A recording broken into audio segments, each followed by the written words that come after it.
Bonjour, bonjour et bienvenue en direct sur KTV, à la radio, la télévision et sur les réseaux sociaux pour ce temps de parole consacré à la pluie et au beau temps, c'est-à-dire à la météo. Et pour en parler, qui de mieux que Laurent Floch, que l'on retrouve par téléphone. Bonjour Laurent Floch.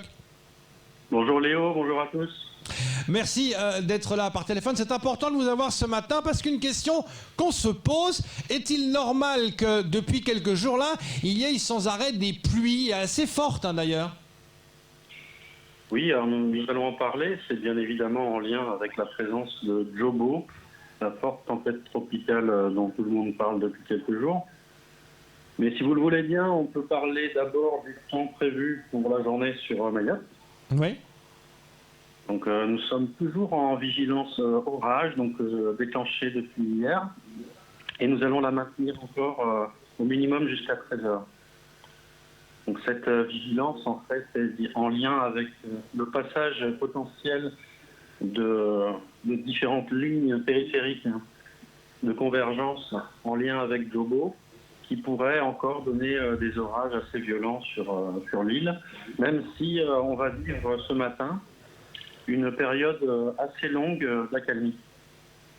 D'accord, mais est-ce que ça veut dire que Jobo risquerait de toucher nos côtes mahoraises ou il en est vraiment loin? Absolument pas, non, effectivement, il est très loin. Donc là, on peut détailler, si vous voulez, le système lui-même. Donc il se trouve actuellement à 390 km au nord-nord-est de Mayotte. Il est en train de passer sud-sud-ouest de l'île d'Aldabra.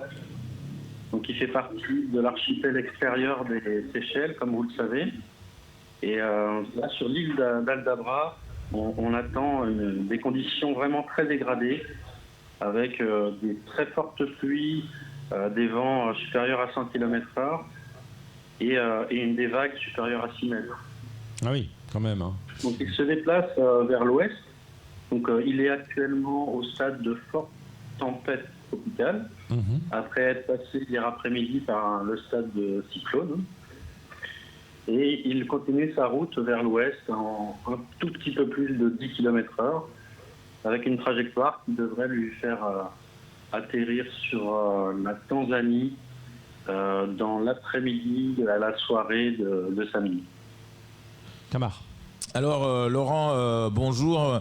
On le sait, hein, dans le canal de Mozambique, à chaque fois on le dit, on parle souvent de cette masse d'air et des eaux chaudes. Est-ce qu'avec une masse d'air, les eaux chaudes, les conditions, par rapport à la trajectoire aujourd'hui, une trajectoire, vous dites, qui est très loin de notre département, mais est-ce qu'il pourrait se produire avec des prévisions, puisque ça reste des prévisions, et on pourrait assister à une inflexion de changement de trajectoire? Alors actuellement, la trajectoire est vraiment très robuste, avec la plupart des modèles et des guidances qui sont vraiment convergentes et qui vraiment ont une trajectoire vraiment très ouest. Ouais. Alors, on le sait, vous le dites, peut-être qu'il finalement avec cette trajectoire, forcément, il va plutôt mourir, si j'oserais dire comme ça, dans les côtes tanzaniennes.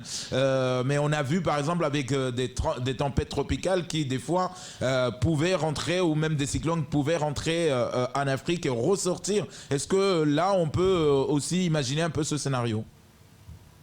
Alors, vous avez raison, Kamar. C'est possible. Il arrive qu'on perde la trace même de cette dépression une fois sur Terre, et puis qu'on la retrouve un peu plus tard ressortir sur mer. Donc ça, c'est un scénario qui n'est pas complètement exclu. Néanmoins, ce qu'on peut voir déjà dans les jours à venir, c'est-à-dire les 48 prochaines heures, c'est une diminution importante de la force de Jobo, donc qui est prévu être encore une forte tempête tropicale pendant environ 24 heures, mais qui ensuite va subir ce qu'on appelle en termes techniques un cisaillement, c'est-à-dire en fait des différences de vent en moyenne atmosphère qui vont l'affaiblir considérablement, le faire redevenir tempête tropicale modérée dès demain, et puis redevenir une dépression tropicale avant même de toucher les côtes tanzaniennes, ce qui n'est pas propice à une reprise en tant que tempête, mais on reste bien évidemment vigilant.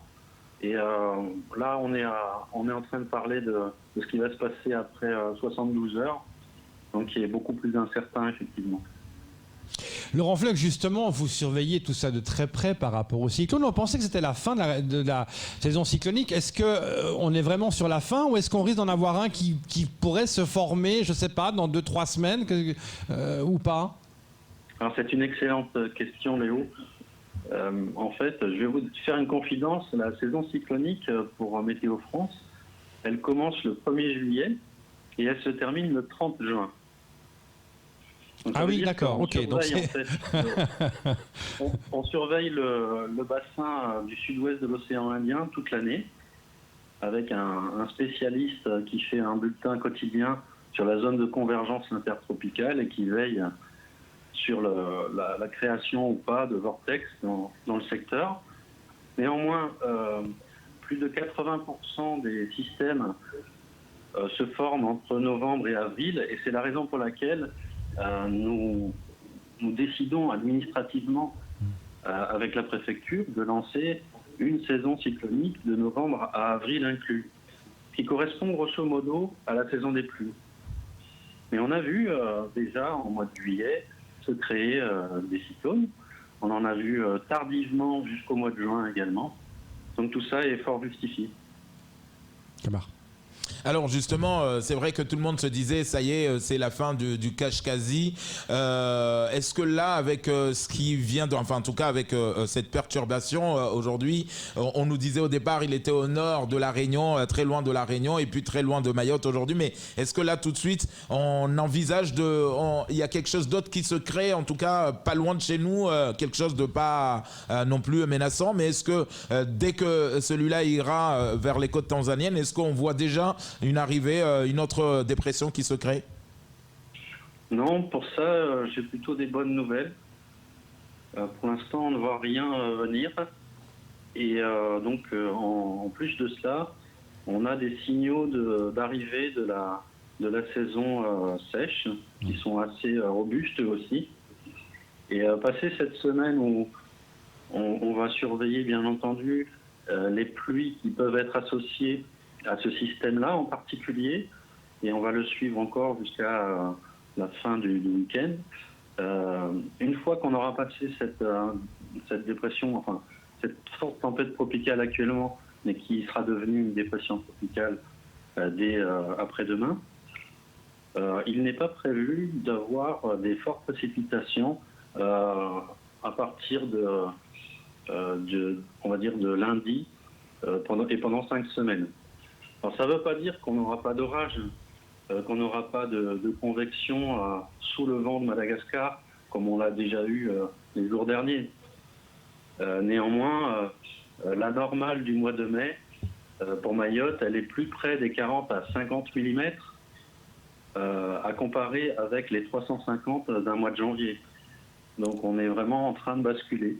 Oui, justement, Laurent Fleuc, est-ce que cette année, est-ce qu'il a plu beaucoup plus que l'année dernière? On a à chaque fois l'impression qu'il pleut plus que l'année d'avant, hein, chaque fois. Mais est-ce que cette année, là, par exemple, au mois d'avril, est-ce qu'il y a eu plus de précipitations que l'année dernière? Alors, c'est une bonne question. Nous en avons parlé en comité de l'eau il n'y a pas très longtemps. C'est une saison qui rentre vraiment presque exactement dans la normale des saisons depuis 30 ans. Okay. Alors ça veut dire qu'on est sur des 1200 mm à peu près, suivant les endroits, c'est pas tout à fait la même chose, mais 1200 mm, c'est-à-dire à peu près 70% de ce qui tombe habituellement sur Mayotte sur une année. Et ça, c'est tout à fait dans la normale, dans la moyenne en fait, depuis 30 ans pour Mayotte. Et on calcule ça entre octobre et mars pour le moment, puisque le mois d'avril n'est pas terminé. Au mois d'avril, on est déjà sur des valeurs qui sont proches de la normale, voire supérieures. Donc on sera peut-être en sortie de saison des pluies, très légèrement au-dessus d'une saison des pluies normales. J'aurais une question d'un auditeur qui demande quand est-ce que commence réellement la saison sèche? Alors c'est un petit peu la même question en fait. Si on part du principe que la saison des pluies est en train de se terminer avec ce passage de Djobo, on peut estimer que la saison sèche va commencer au mois de mai. Qui correspond exactement à la définition administrative. Ça veut dire, Laurent, que les consignes, en tout cas pour nos pêcheurs, pour la pêche au gros, ceux qui vont un peu plus loin, c'est-à-dire que pendant tout ce week-end, il faut quand même rester vigilant, ne pas trop s'aventurer un peu au large où ils peuvent quand même. Alors, il faut attendre la fin du passage de Jobo, ça c'est clair et net. Pourquoi ? Parce qu'ils annoncent des grosses vagues, des grosses tempêtes, c'est ça ? Alors, Jobo génère dans son sillage, effectivement, surtout le côté gauche, puisqu'il tourne dans le sens horaire, des vents violents encore, supérieurs à 100 km/h, avec des rafales qui sont de l'ordre de 150 km/h sur mer. Et donc, ce ne sont absolument pas des conditions qui sont propices à l'exercice du métier de pêcheur, quelle que soit la taille du bâtiment. Oui, parce que c'est assez trompeur, parce que par exemple, quand il arrête de pleuvoir, on peut dire tiens, on peut sortir le bateau parce qu'on a l'impression que ça va mieux, mais en fait non, là vous vous dites attendez la semaine prochaine, c'est quand même préférable. Est-ce que donc l'alerte cyclonique, l'alerte météo fort orage, ça va durer jusqu'à 13h, vous m'avez dit, hein? Alors oui, attention aux mots quand même, Léo. Oui, justement. Si on dit alerte, on est tout de suite dans le plan hors sec cyclone. Là, en fait, on parle de vigilance encore. Vigilance, pardon. Oui. Voilà. Oui, alors la vigilance orage est maintenue, effectivement. Camard ? Ouais, écoutez, en tout cas, on va suivre ça de près. Ce qui est sûr et certain, c'est que à 13h, comme peut-être je me répète à la question, mais à 13h, rien n'est sûr qu'elle sera levée, Laurent. Ah non, c'est juste un jalon. Là, on est vraiment sur une accalmie ce matin. Et c'est probablement même à la mi-journée qu'on risque d'avoir le plus de convergence avec la présence du soleil qui vient ajouter à la température de l'eau. Merci beaucoup Laurent Floch de ces précisions importantes consacrées évidemment à toute cette météo que nous avons passé une excellente journée. De même, merci à tous. Merci, c'est tout pour ce temps de parole. Tout de suite, la suite de vos programmes.